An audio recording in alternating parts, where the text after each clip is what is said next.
नमस्कार दोस्तों, आप सभी का स्वागत है आपके अपने यूट्यूब चैनल बिहार वर्तक में। दोस्तों, आज हम लोग देखने वाले हैं सीडीपी के अंतर्गत पेपर जो है 21 जनवरी 2022 में पूछा गया जो क्वेश्चन है सीडीपी के अंतर्गत क्वेश्चन, वही मैं आपको बताने वाली हूँ और बहुत ही बेटर तरीके से। जिन्होंने कल का जो क्लास देखा था उनका जो है आज क्वेश्चन बहुत ही अच्छे तरीके में समझ में आएगा और इजी वे में सॉल्व भी होगा, ठीक है।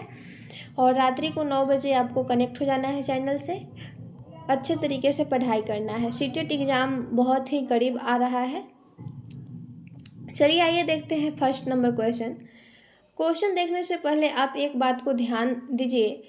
ऐसा कहा जाता है कि बच्चे भगवान होते हैं, तो सीटेट के एग्ज़ाम में अगर आप पास करना चाहते हैं तो ये मान लीजिए कि बच्चा जो है एक भगवान का रूप है, ठीक है। ये अगर आप नहीं मानते होंगे, उसको मारते हैं घर पे, अगर आपके बच्चा होगा तो उसको डांटते हैं, मारते हैं, या फिर जो आप करते हैं उसके साथ क्रिया, अब उसके साथ हर हमेशा पॉजिटिव करना है। बच्चे के साथ क्या करना है? पॉजिटिव करना है, निगेटिव थोड़ा भी नहीं करना है। डांटना नहीं है, मारना नहीं है, उसे ज़्यादा दंड भी नहीं करना है और ज़्यादा पुरस्कार भी नहीं देना है, ठीक है। तो देखिए हम क्या कहना चाहते हैं कि बच्चे को किसी भी बात से ठेस नहीं पहुंचना चाहिए। मेन बात यही है कि बच्चे को किसी भी तरीके से ठेस नहीं पहुंचनी चाहिए। यहाँ पे जब आप क्वेश्चन सॉल्व कीजिएगा तो यहाँ पे आपको मालूम चल जाएगा, ठीक है। चलिए आइए क्वेश्चन को देखते हैं। क्वेश्चन है, बाल विकास के सिद्धांतों के संदर्भ में निम्न में से कौन सा कथन सही है, ठीक है। ऑप्शन देखिए, विकास शरीर के केंद्रीय भाग से बाहरी भाग की तरफ होता है। मैं आपको बताई भी थी केंद्रीकरण, कल है के क्लास में मैं आपको बताई थी केंद्रीकरण, जो कि अलग बात है। और यहाँ पे कह रहा है विकास का जो भाग है, विकास जो है शरीर के केंद्रीय भाग से किधर की तरफ होता है वो आपको बताना है, ठीक है। यहाँ पे देखिए सही बात है, शरीर का जो विकास है वो केंद्र से बाहर की ओर होता है। ओके, मैं आपको कल बताई भी थी बहुत ही बेटर तरीके से, तो ये बात आपका सही गया। अब देखिए बी नंबर है, विकास आनुवंशिकता और पर्यावरण से प्रभावित नहीं होता है। यहाँ पे नहीं लगा दिया तो ये गलत है। विकास जो है वो आनुवंशिकता और पर्यावरण से संबंधित है, उससे भी प्रभावित होता है विकास में। जब माता पिता नाटे होंगे तो बच्चा भी नाटा हो जाता है, ऐसा अधिकांशतः आपको देखने को मिलेगा। और पर्यावरण जैसा, पर्यावरण के सापेक्ष अगर बच्चा रहता है तो पर्यावरण का प्रभाव भी पड़ता है बच्चे पे। तो यहाँ पे नहीं बोल के ये क्वेश्चन का ऑप्शन गलत कर दिया। अब नेक्स्ट जो ऑप्शन है, ऐसे क्षेत्र में विकास का अन्य क्षेत्रों के विकास पर कोई प्रभाव नहीं पड़ता, ये भी गलत है। विकास पूर्णतः संख्यात्मक है और इसे सटीक रूप में मापा जाता है, ये गलत है। सटीक वाला अगर आप देखिएगा ऑप्शन, उसे गलत करके आइएगा। अगर आप की पॉइंट नोट करना चाहते हैं तो नोट कर सकते हैं। सटीक जिस ऑप्शन में आपको देखने को मिले वो बिल्कुल ऑप्शन गलत होंगे। ओके, आइए हम लोग देखते हैं नेक्स्ट।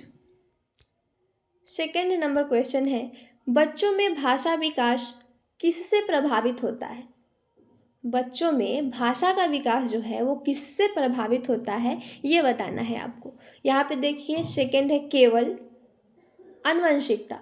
तो बच्चा का जो विकास, भाषा का विकास है, केवल आनुवंशिकता नहीं होता है, केवल माता पिता से नहीं होगा, उसे समाज से भी होगा, स्कूल से भी होगा, अपने दोस्तों से भी होगा, ठीक है। तो यहाँ पे केवल लगाकर गलत कर दिया। एक पॉइंट आप देखिए, मैं अभी आपको बताई हूँ गलत वर्ड में कि गलत होंगे ये वर्ड जिस ऑप्शन में रहेंगे, जैसे कि सटीक, सटीक शब्द गलत है।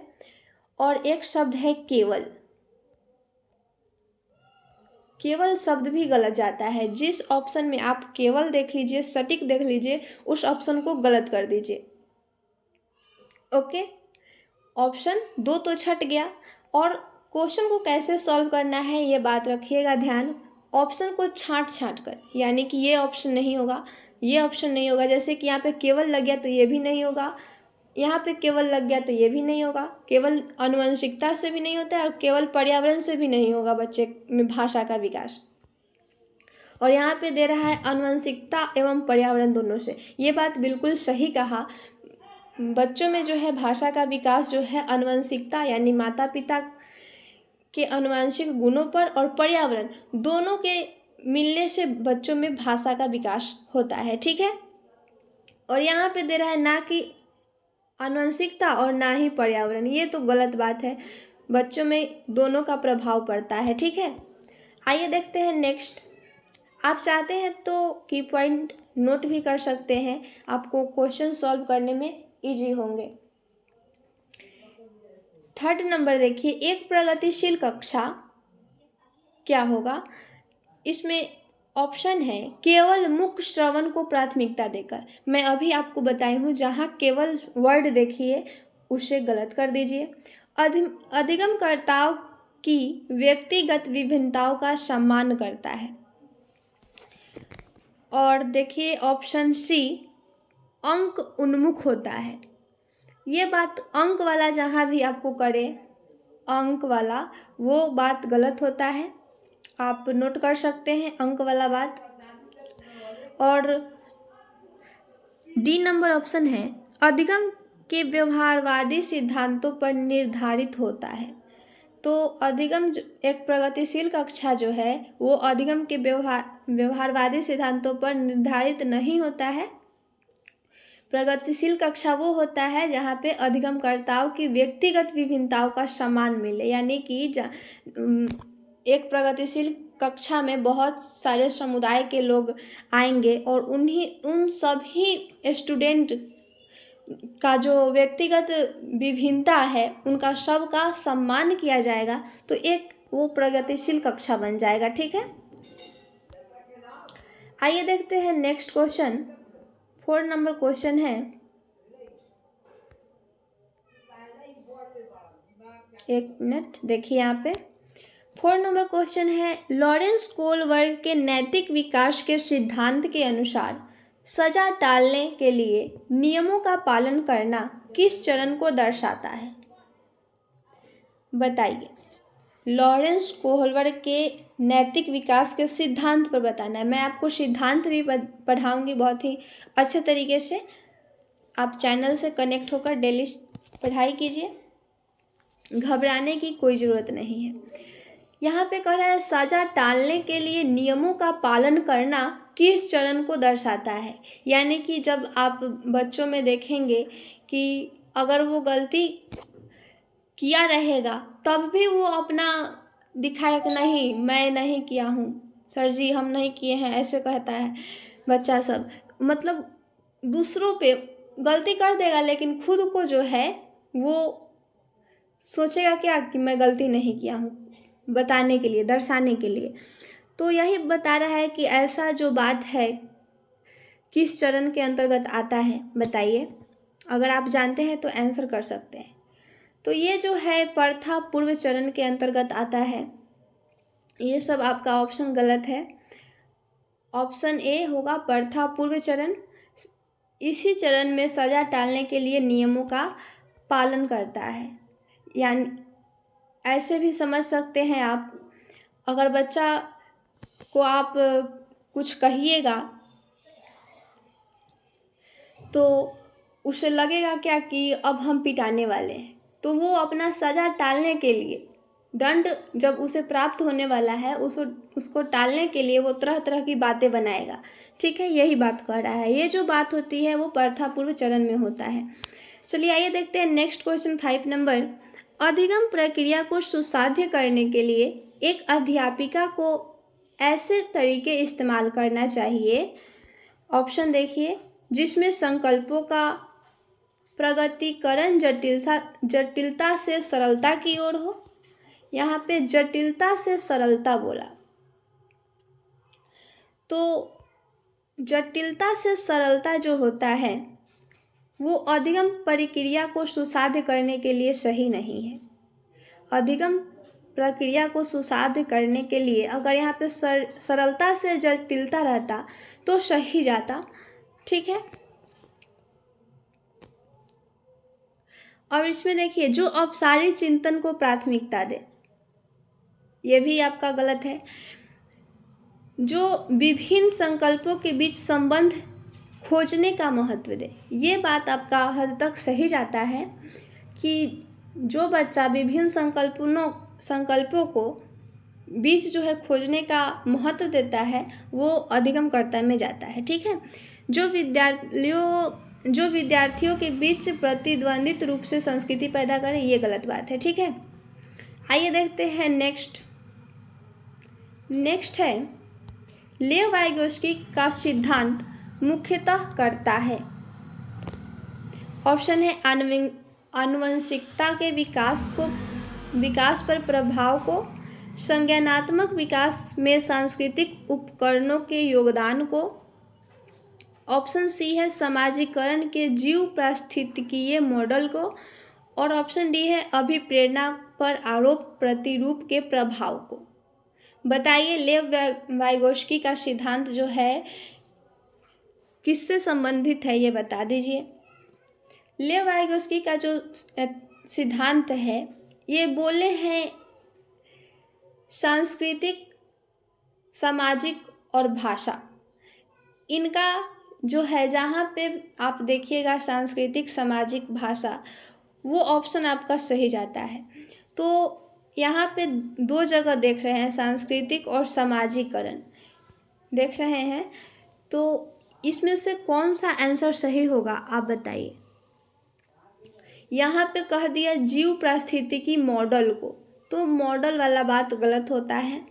तो आंसर जो जाएगा वो होगा संज्ञानात्मक विकास में सांस्कृतिक उपकरणों के योगदान को। ओके, जिन्होंने ऑप्शन बी किया उनका सही जा रहा है। आप लोग लाइव चैट में आंसर कर सकते हैं।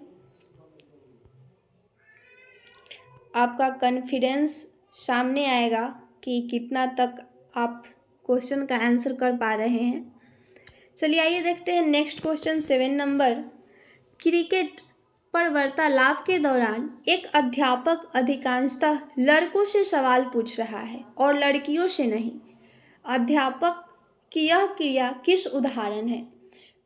बताइए। मैं आपको कल बताई थी, जहाँ पर भी भेदभाव, यहाँ पे क्वेश्चन पढ़कर आपको क्या लग रहा है? भेदभाव। लड़कों से पूछा जा रहा है क्रिकेट के बारे में कुछ सवाल, लेकिन लड़कियों से नहीं पूछा जा रहा है। ये क्या हो रहा है? भेदभाव हो रहा है। जहाँ भी आपको भेदभाव मिले लड़का लड़की में, तो वो जाता है जेंडर पक्षपात। ठीक है, जिन्होंने ऑप्शन बी किया उनका सही जा रहा है। कल के वर्ड में मैं आपको बताई भी थी। ठीक है, आइए देखते हैं नेक्स्ट है बाल केंद्रित कक्षा में एक अध्यापिका किसको महत्व देती है? बाल केंद्रित कक्षा में अध्यापिका किसको महत्व देती है? ऑप्शन पढ़िए और आंसर कीजिए। निरंतर वस्तुनिष्ठ रूपी परीक्षाओं को, बच्चों से परीक्षा नहीं लेना है। जहां भी आप परीक्षा शब्द देखिए उस ऑप्शन को कट कर दीजिए। ठीक है, ऑप्शन बी है ज्ञान की संक्रिय संरचना प्रक्रिया को। ये बात बिल्कुल सही है। बाल केंद्रित कक्षा में जो है एक अध्यापिका क्या करती है? ज्ञान की संक्रिय संरचना प्रक्रिया को महत्व देती है। ठीक है, किसी भी तरह से पाठ्यक्रम के समापन को, पाठ्यक्रम को महत्वपूर्ण नहीं देना है। बच्चों को बाहरी दुनिया के ज्ञान से जोड़कर भी बताना है। ठीक है, और यहाँ पे दे दिया दंड आधारित कठोर अनुशासन पद्धतियों को, तो बच्चा को दंडित नहीं करना है, अनुशासन नहीं करना है, अनुशासित नहीं रखना है बच्चे को। तो यहाँ पे देख लीजिए क्या क्या वर्ड आप जिस ऑप्शन में देखिएगा उसे टच भी नहीं कीजिएगा। वो है आपका दंड है, अनुशासन है, पाठ्यक्रम है। ठीक है, ये सब जो वर्ड है ये सब गलत है। और परीक्षाओं को, वो भी वस्तुनिष्ठ, ये गलत है। ओके, आइए देखते हैं नेक्स्ट क्वेश्चन। नेक्स्ट है निम्नलिखित में से कौन सा बच्चों के समाजीकरण का प्राथमिक कारक है। मैं आपको कल ही बताई थी प्राथमिक कारक। प्राथमिक कारक में आता है परिवार और आस पड़ोस, ठीक है। और द्वितीयक समाजीकरण में आता है क्या, स्कूल, मीडिया, ये सब आ जाएगा द्वितीय समाजीकरण में। तो यहाँ पे पूछ रहा है प्राथमिक कारक, बताइए आप लोग, मैं आपको हेल्प भी कर दी। प्राथमिक कारक जो है वो है, ऑप्शन देखिए, निकटस्थ परिवार, पुस्तकें और पत्रिकाएं, ये तो गलत बात है। माता पिता का कार्यस्थल, कार्यस्थल से क्या मतलब, माता पिता जहाँ पे काम करते हैं, मान लीजिए किसी जॉब में है तो वहाँ से क्या मतलब, ये गलत बात है। अस्पताल के कर्मचारी, ये भी गलत बात है। तो आपका ऑप्शन जो जा रहा है बी, निकटस्थ परिवार, ये आपका बिल्कुल सही है। प्रथम समाजीकरण में यही आएगा, ठीक है। आइए देखते हैं नेक्स्ट क्वेश्चन।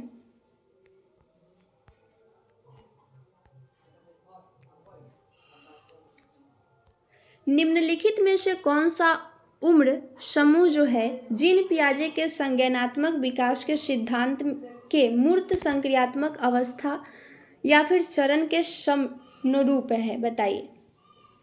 जन्म से 2 साल, 2 से 7 साल, या फिर 7 से 11 साल, या फिर 11 साल से ऊपर।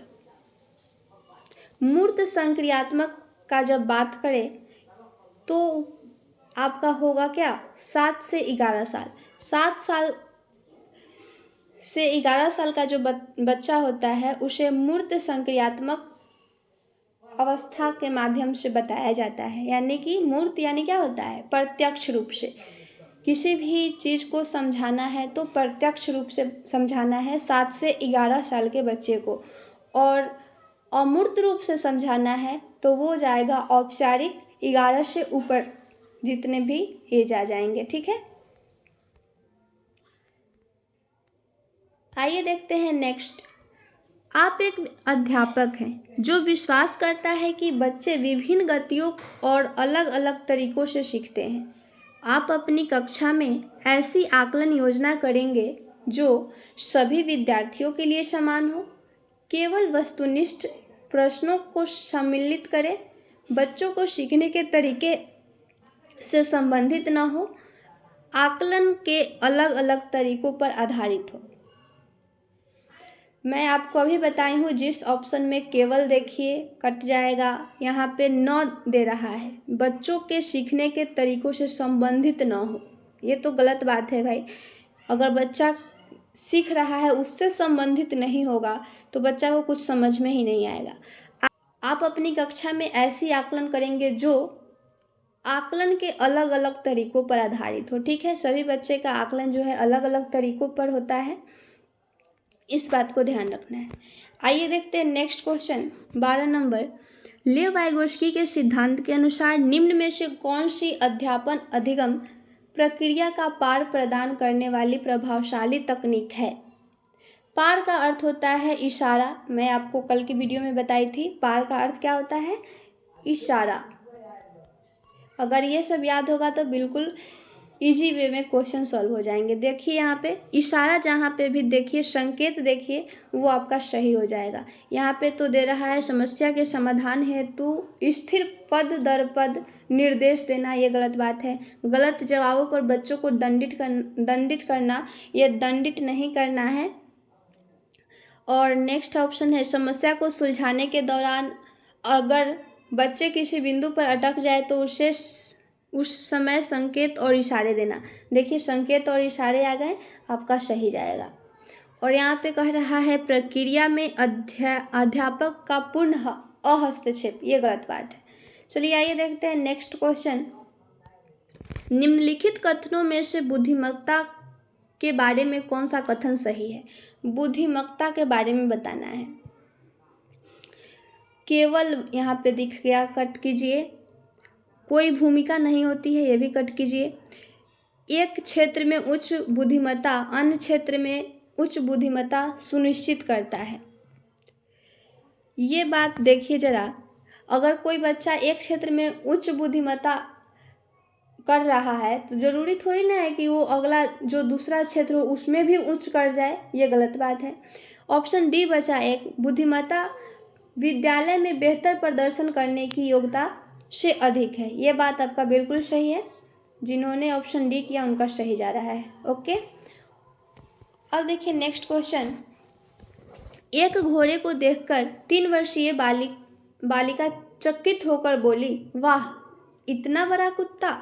जीन पियाजे के संज्ञानात्मक विकास के सिद्धांत के बालिका की यह प्रतिक्रिया निम्न में से किसका उदाहरण है? बताइए कौन सा आपका आंसर सही होगा। क्वेश्चन समझ में आया? यानी क्वेश्चन कर रहा है 3 वर्ष की एक बालिका है जो कि घोड़े को देखकर बोलती है, वाह इतना बड़ा कुत्ता। यानी कि वो पहले से कुत्ता जानती है लेकिन घोड़ा के बारे में वो परिचित नहीं है। तो कौन सा आपका आंसर जाएगा? आपका आंसर होगा आत्मसातकरण या फिर समावेशन। ओके, ये सब ऑप्शन नहीं होंगे, ये सब ऑप्शन गलत है। अब आइए देखिए नेक्स्ट है आपका, भाषा एवं विचार पर लेव वाइगोस्की क्या सुझाते हैं? भाषा एवं विचार पर लेव वाइगोस्की क्या सुझाते हैं, ये बताइए। भाषा संज्ञानात्मक विकास को निर्देशित करता है, ये बात बिल्कुल सही है। लेव वाइगोस्की का पूछा, ठीक है। तो लेव वाइगोस्की में आपका आता है क्या? सांस्कृतिक, भाषा और सामाजिक। तो जहाँ पे ये वर्ड देखिए उसे सही कीजिए। यहाँ पे देखिए पहले भाषा, यहाँ पे भी भाषा, तो किसे मारे? यहाँ पे भी भाषा। तो भाषा और संज्ञान में कोई संबंध नहीं है, ये तो निगेटिव बोल दिया, ये गलत बात है। और इस दोनों ऑप्शन में से कौन सा ऑप्शन होगा कैसे पहचानिएगा? तो यहाँ पे लेव वाइगोस्की बोला, वाइगोस्की बोला तो वाइगोस्की का क्या होता है? भाषा होता है। तो पहले भाषा आएगा और जिसका बाद में भाषा आएगा वो पियाजे का जाता है, जीन पियाजे का। तो ये जो बात है संज्ञानात्मक विकास भाषा को निर्देशित करता है, ये पियाजे साहब के द्वारा कहा गया है और वाइगोस्की के द्वारा कहा गया है भाषा संज्ञानात्मक विकास को निर्देशित करती है। ओके, चलिए नेक्स्ट देखते हैं। बच्चों में सृजनात्मकता को किस प्रकार सुसाध्य किया जा सकता है? बच्चों में सृजनात्मकता का आप क्या समझते हैं? मैं आपको कल बताई भी थी। सृजनात्मकता यानी कि उच्च सोच वाले विद्यार्थी जो किसी भी टॉपिक पे जल्दी से सोच लेते हैं, खोज कर लेते हैं, वैसे जो बच्चे होंगे वो क्या होंगे? सृजनशील बच्चे होंगे। यहाँ पे देखिए सृजनशील बच्चे जो हैं वो किस तरह से अपना कार्य करते हैं? देखिए अन्वेषण को प्रोत्साहित करके, ये आपका सही है। अध्यापन केंद्रित गलत जाता है, अगर यहाँ पे बाल केंद्रित रहता तो सही जाता, ठीक है। बाल केंद्रित सही जाता है, अध्यापन केंद्रित या फिर शिक्षक केंद्रित कभी सही नहीं जाएगा। ओके, लगातार अभ्यास और दोहराकर, दोहराना बहुत ही गलत बात है और यहाँ पे केवल है, कट गया। ओके, बच्चों में सृजनात्मकता का विकास सृजनात्मकता को सुसाध्य करने के लिए क्या करेंगे? अन्वेषण यानी कि खोज। मैं आपको बताई हूँ सृजनात्मकता के अंतर्गत खोज आता है, तो अन्वेषण को प्रोत्साहित कर। ओके, जिन्होंने ऑप्शन ए किया उनका सही जा रहा है। नेक्स्ट क्वेश्चन है, गुणज वैकल्य सीधे तौर पर निम्न में से किससे संबंधित है? गुणज वैकल्य, गुणज कहने से क्या हो रहा है? क्या आपको माइंड में चल रहा है? गणित पर आप चले गए। गुना करना, जोड़ करना, घटाव करना, ये सब जो है कहाँ चले गए? गणित पे। तो देखिए जिस ऑप्शन में आपको गणितीय मिले उसे मार दीजिए। गति विषय, गति है, यहाँ पे ध्यान देना है बात को, गति। तो ये गति वाला बात गलत है। गुणज वैकल्य में गति नहीं आएगा। दूसरों के प्रेरकों इरादों को समझने में प्रवाहिता से, ये बात गलत है। सांगीतिक योग्यता से, ये भी बात गलत है। और 17 का जो होगा आंसर डी, गुणज वैकल्य जो होगा गणितीय संकल्पों के अधिगम में कठिनता से। ओके, ये आपका बिल्कुल सही आंसर होगा। जिन्होंने ऑप्शन डी किया उनका सही जा रहा है। आइए देखते हैं नेक्स्ट क्वेश्चन है, शिक्षा का अधिकार अधिनियम 2009 के अंतर्गत निजी विद्यालयों में आर्थिक रूप से कमजोर वर्ग के विद्यार्थियों को दाखिला हेतु सीटों के आरक्षण का प्रावधान है। इन छात्रों के सफल समावेशन हेतु एक अध्यापक को किस तरह के शिक्षा शास्त्र का इस्तेमाल करना चाहिए, बताइए। अगर कोई बच्चा कमज़ोर वर्ग के बच्चा, यहाँ पे बता दे रहा है कमज़ोर वर्ग के बच्चा जब है विद्यालय में दाखिला लेने के लिए आ रहा है तो उसके साथ कैसा व्यवहार कीजिएगा, ये बात बताना है आपको। देखिए, भेदभाव नहीं करना है, अलगाव नहीं करना है, समानता का अधिकार भी नहीं देना है। क्यों देंगे? जब कमज़ोर विद्यार्थी आएगा विद्यालय में तो उसके साथ क्या करेंगे, साम्यता पर आधारित करेंगे। साम्यता और समानता में अंतर है, इसलिए इस बात को ध्यान दीजिएगा, ठीक है। चलिए आइए देखते हैं नेक्स्ट है, एक समावेशी कक्षा में सूचना को किस तरह से प्रस्तुत करना चाहिए। समावेशी कक्षा बोला, समावेशी कक्षा यानी कि कक्षा में जो है विभिन्न प्रकार के समुदाय से बच्चे आएंगे पढ़ने और सभी को एक साथ लेकर चलना है, किसी को नज़रअंदाज नहीं करना है। कोई अलग धर्म से आएंगे, कोई अलग धर्म से आएंगे, ठीक है, किसी में भी भेदभाव नहीं करना है। वही हो जाएगा आपका समावेशी कक्षा। तो एक समावेशी कक्षा में सूचना को किस तरह से प्रस्तुत करनी चाहिए, केवल वाली बात तो पहले ही काट दीजिए। और एक बच गया ऑप्शन डी, बहुल रूप में, ठीक है। तो समावेशी कक्षा को किस तरह से प्रस्तुत करना है, बहुल रूप में, ओके। आइए अब हम लोग देखते हैं नेक्स्ट क्वेश्चन है, शिक्षा की समकालीन नीतियों के अनुसार दिव्यांग बच्चों की शिक्षा के लिए कौन सा मॉडल सुझाया गया है। यहाँ पे दिव्यांग बच्चा बोल रहा है, दिव्यांग बच्चों के लिए कौन सा मॉडल आप सुझाइएगा। केवल व्यवसायिक शिक्षा, केवल वाली बात गलत। समावेशी शिक्षा, ये बात बिल्कुल सही है, समावेशी बेटर है। जहाँ भी देखिए इसे छोड़िएगा नहीं। अलगावी शिक्षा, ये गलत बात है। दिव्यांग बच्चा है तो उसको अलग से शिक्षा दीजिएगा, गलत बात है। सम्मिलित एकीकृत शिक्षा, ये भी गलत बात है। तो आपका आंसर होगा ऑप्शन बी। जिन्होंने ऑप्शन बी किया उनका सही जा रहा है। आइए देखिए नेक्स्ट क्वेश्चन, अधिगम प्रक्रिया के बारे में निम्नलिखित में से कौन सा कथन गलत है। क्वेश्चन बोला क्या, गलत ऑप्शन को चूज करना है, ओके। तो इसमें से देखिए कौन सा गलत ऑप्शन है। अधिगम एक निरंतर प्रक्रिया है, ये बात बिल्कुल सही है। अधिगम जो है निरंतर होने वाली प्रक्रिया है। अधिगम प्रक्रिया में त्रुटियां और गलतियां अप्रासंगिक है, ये बात आपका गलत बोला। अगर आप सीखते हैं, सीखने के समय गलतियां होती है, त्रुटियां होती है, तो वो अप्रासंगिक नहीं है, वो प्रासंगिक है। क्योंकि जब बच्चा गलती नहीं करेगा तो वो सीख नहीं पाएगा। गलती करने पर बच्चे को दंडित भी नहीं करना है, ठीक है। गलतियां जो है बच्चे के अधिगम का एक भाग है।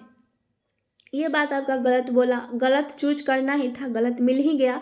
चलिए आइए देखते हैं ऑप्शन सी को भी। अधिगम व्यक्तिगत एवं पर्यावरणीय कारकों पर आधारित है, बिल्कुल सही बात है। व्यक्तिगत और पर्यावरणीय दोनों कारकों पर आधारित होता है अधिगम। अधिगम जो है चक्रीय रूप से होता है, अनुरेखीय रूप से नहीं, ये बात बिल्कुल सही है। अधिगम जो है चक्रीय रूप से होता है, अनुरेखीय रूप से नहीं होता है।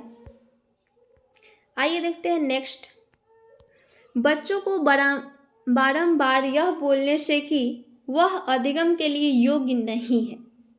किसी बच्चा को आप कहिएगा, अधिगम का अर्थ होता है सीखना या सिखाना। अगर आप किसी बच्चे के बारे में बोलिएगा बार बार कि ये बच्चा नहीं कुछ कर पाएगा, नहीं सीख पाएगा, ये कमज़ोर है, उसको हर हमेशा आप टॉर्चर करते रहिएगा बातों को माध्यम से, तो किस संभावना को बढ़ाता है। ये जो बात आप बोलेंगे तो ऐसा बच्चों में क्या होगा, बच्चे अधिगम के प्रति अनुप्रेरित या निष्प्रेरित हो जाएंगे। ये बात तो बिल्कुल सही बोला। अगर किसी भी बच्चा को आप कहेंगे नहीं तुम पास नहीं करेगा, तू फेल हो जाएगा, तू पढ़ता नहीं है, तू कमज़ोर है, ऐसे वैसे आप सुनाते रहेंगे तो वो जो है वो निष्प्रेरित हो जाएगा, उसके अंदर से प्रेरणा मर जाएगा कि हम इतना मेहनत करते हैं फिर भी फेल ही आते हैं, इस बार भी फेल आएंगे। ऐसा बच्चों के मन में मानसिकता बैठ जाएगी तो वो कभी पास नहीं हो पाएगा। ओके, तो सबसे बेटर जो आंसर है ऑप्शन ए ही है। यहाँ पे ऑप्शन कर रहा है अधिगम की गति में तेजी आ जाएगी, यानी कि सीखने की गति में उसको तेजी आ जाएगी ऐसे कहने पर। नहीं, अगर आप ऐसे बच्चे को बोलेंगे तो ऐसी बात नहीं होगी, अधिगम में तेजी नहीं आएगी, वो और निष्प्रेरित हो जाएगा। बच्चा अधिगम के प्रति अभिप्रेरित हो जाएगा, ये भी बात आपका गलत कहा। किसी भी बच्चा को आप जब ज़्यादा निगेटिव वर्ड बोलिएगा तो वो अभिप्रेरित थोड़ी ना होगा। अभिप्रेरित यानी खुद से प्रेरित, गलत बात है। बच्चों के अधिगम पर कोई प्रभाव नहीं पड़ेगा, ये गलत बोला। अधिगम पर प्रभाव पड़ जाएगा, ठीक है। चलिए, आपका जो ऑप्शन होगा ऑप्शन ए, जिन्होंने ऑप्शन ए किया उनका सही जा रहा है। आइए देखते हैं नेक्स्ट क्वेश्चन। समस्या समाधान कौशल को किस प्रकार बढ़ाया जा सकता है? समस्या समाधान कौशल को किस प्रकार बढ़ाइएगा? ऑप्शन देखिए और आंसर कीजिए। उपकरणों या सामग्रियों के परंपरागत इस्तेमाल पर ध्यान देकर, ये गलत बात है। समस्या समाधान कौशल को इस तरह से नहीं बढ़ाया जा सकता है। समस्या को मानक प्रारूपों में प्रस्तुत करके, ये भी गलत बात है। मानक यानी कि ये जो है निगेटिव वर्ड है, मानक स्टैंडर्ड शब्द। और ऑप्शन सी है समाधानों के वैकल्पिक तरीकों को मानकर। अगर समस्या समाधान करना है तो वैकल्पिक यानी बहुत सारे तरीके को जब अपनाएंगे बच्चे को समझाने के लिए तो ये बेटर जाएगा। यंत्रवत याद करने वाली बात बिल्कुल गलत जाता है। रटने वाली बात, स्मरण करने वाली बात, याद करने वाली बात, ये सब जहाँ भी ऑप्शन में देखिए उसे टच भी नहीं कीजिए, ठीक है। चलिए आइए देखते हैं नेक्स्ट क्वेश्चन। नेक्स्ट क्वेश्चन है प्राथमिक कक्षाओं में संकल्प अध्यापन हेतु विषय वस्तु को प्रस्तुत करने का कौन सा क्रम सर्वाधिक उपयुक्त है? बताइए। प्राथमिक कक्षा में 1 to 5 क्लास में जब आप पढ़ाने जाएंगे तो सबसे पहले आप क्या करेंगे, ये बताना है आपको। तो सबसे पहले डायरेक्ट आंसर पे आ जाइए। सबसे पहले आपको मूर्त सामग्री लेना है। मूर्त सामग्री यानी 1 to 5 में कितने साल के बच्चे रहेंगे? 6 साल, 7 साल, 8 साल, 9 साल, इस तरह से बच्चे रहेंगे 10 साल तक। तो आप उसे कैसे समझाएंगे किसी बात को? तो सबसे पहले मूर्त सामग्री लेंगे, यानी कि उसके प्रत्यक्ष रूप से, यानी सामने में जिस चीज़ को बारे में समझा रहे हैं वो सामने में प्रस्तुत करेंगे। फिर उसका चित्र बनाएंगे, फिर उसे संकेत के द्वारा संकेत करेंगे, ठीक है। तो बच्चा जो है बेटर तरीके से समझ पाएगा। आगे देखिए नेक्स्ट क्वेश्चन। बच्चों के अधिगम पर कक्षा के वातावरण का काफ़ी प्रभाव पड़ता है। प्रवीणता अभिमुखी अधिगम वह अधिगम जो समझने पर जोर दे। संस्कृति को बढ़ावा देने के लिए कक्षा का वातावरण किस तरह का होना चाहिए? बताइए। बच्चों के अधिगम पर कक्षा के जब वातावरण का काफ़ी प्रभाव पड़ता है तो वह प्रवृत्ति जो है अभिमुखी अधिगम संस्कृति को बढ़ावा देने के लिए कक्षा का वातावरण किस तरह का होना चाहिए, ये बताना है। ऑप्शन है प्रदर्शन अभिमुखी। प्रदर्शन अभिमुखी जो है शब्द, ये आपका गलत जाता है। प्रदर्शन नहीं करना है। अस्पर्धात्मक एवं व्यक्तिपरक, स्पर्धा वाली बात भी नहीं करनी है। अध्यापक प्रधान, अध्यापक को प्रधान भी नहीं बनाना है। सकारात्मक एवं सहयोगात्मक, ये बात बहुत ही सही बात है।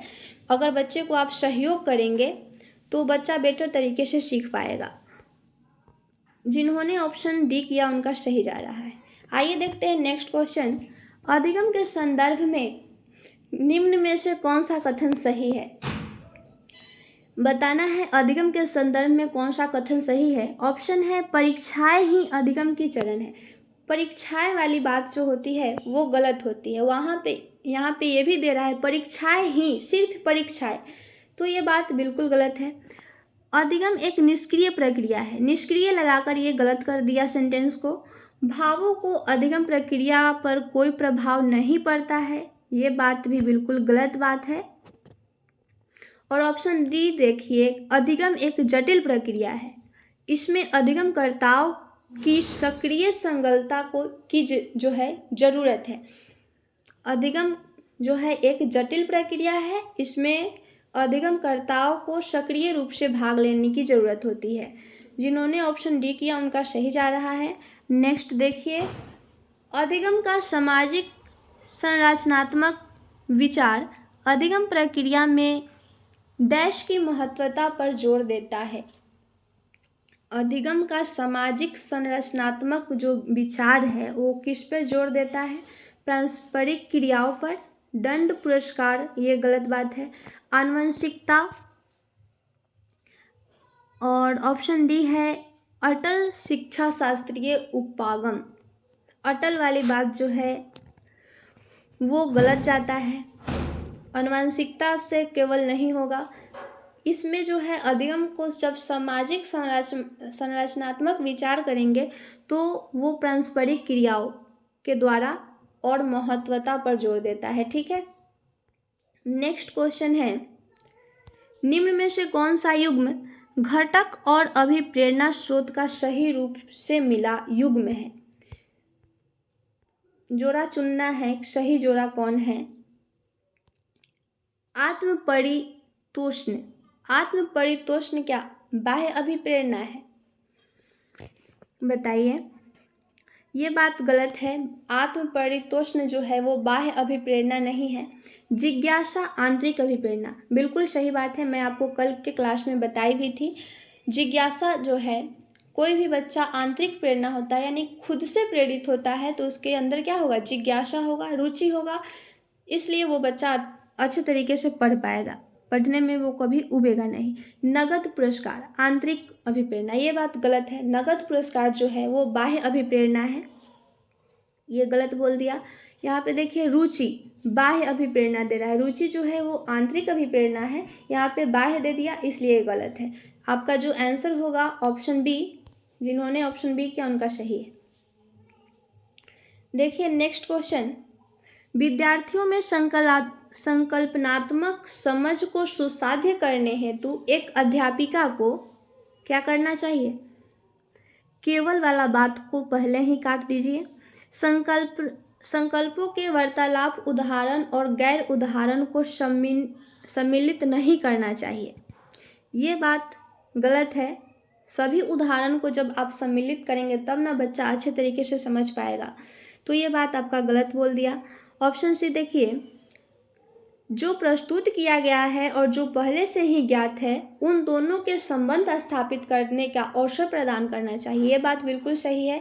जो बच्चा ज्ञान लेकर आता है और उसमें जो है उससे संबंध स्थापित करके जब आप उसे कुछ कहने का अवसर दीजिएगा तो बच्चा बेटर करेगा। ठीक है, यहाँ पे सीमित वाली बात कहा, ये गलत जाता है। आप चाहेंगे तो नोट भी कर सकते हैं, ऐसे क्वेश्चन इजी वे में आपका सॉल्व हो जाएगा।